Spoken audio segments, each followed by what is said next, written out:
अहोई अष्टमी व्रत कथा। करवा चौथ के 4 दिन बाद महिलाएं अहोई अष्टमी का व्रत रखती हैं। इस साल यह व्रत 5 नवंबर को रखा जा रहा है। यह व्रत संतान की लंबी उम्र और उनके सुखी जीवन के लिए रखा जाता है।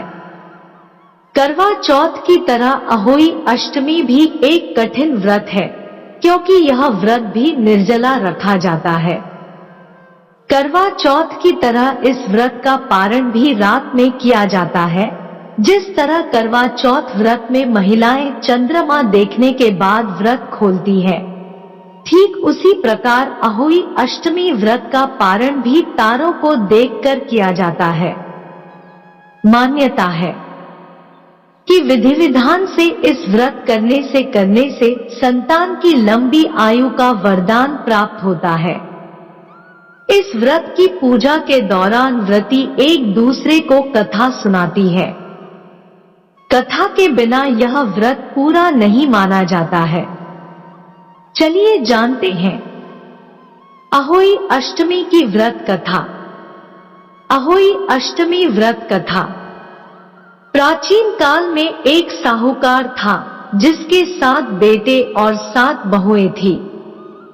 इस साहूकार की एक बेटी भी थी। साहूकार की बहुएं दीपावली की तैयारियां कर रही थी। इसके लिए अपने घर को चमकाने के लिए 7 बहुएं पास के वन से मिट्टी ले गई, तो ननद भी उनके साथ जंगल की ओर चल पड़ी।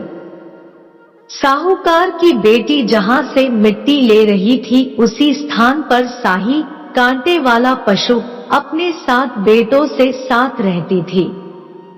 मिट्टी खोदते हुए गलती से साहूकार की बेटी से खुरपी से साही का एक बच्चा मर गया। अपने बच्चे की मृत्यु से नाराज साही ने बहू का श्राप दिया कि जिस तरह से उसका बच्चा उसे छोड़कर हमेशा के लिए चला गया, उसी तरह से उसकी कोख भी सूनी हो जाएगी। साही बोली, मैं तुम्हारी कोख बांधूंगी। साही की यह बात सुनकर साहूकार की बेटी अपनी 7 भाभियों से एक एक करके विनती करने लगी कि वह उसके बदले अपनी कोख बंधवा ले।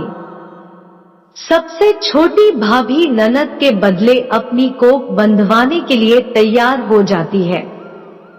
इसके बाद छोटी भाभी के जो भी बच्चे थे, वह सभी 7 दिन बाद मर जाते हैं। 7 पुत्रों की इस प्रकार मृत्यु होने के बाद उसने पंडित को बुलाकर इसका कारण पूछा। पंडित ने सुरही गाय की सेवा करने की सलाह दी। सुरही गाय सेवा से प्रसन्न होती है और उसे साही के पास ले जाती है। रास्ते में थक जाने पर दोनों आराम करने लगते हैं। अचानक साहूकार की छोटी बहू की नजर एक ओर जाती है। वह देखती है कि एक सांप गरुड़ पंखनी के बच्चे को डसने जा रहा है और वह सांप को मार देती है। इतने में गरुड़ पंखनी वहां आ जाती है और खून बिखरा हुआ देखकर उसे लगता है कि छोटी बहू ने उसके बच्चे के मार दिया है। इस पर वह छोटी बहू को चोंच मारना शुरू कर देती है। छोटी बहू इस पर कहती है कि उसने तो उसके बच्चे की जान बचाई है। गरुड़ पंखनी इस पर खुश होती है और सुरही सहित उन्हें साही के पास पहुंचा देती है। साही छोटी बहू की सेवा से प्रसन्न होकर उसे 7 पुत्र और 7 बहुएं होने का आशीर्वाद देती है। साही के आशीर्वाद से छोटी बहू का घर पुत्र और पुत्र की वधुओं से हरा भरा हो जाता है। दोस्तों, यह कथा आपको कैसी लगी कमेंट बॉक्स में जरूर बताइएगा। वीडियो अच्छा लगा हो तो वीडियो को लाइक कर शेयर करें, चैनल को सब्सक्राइब करना। धन्यवाद।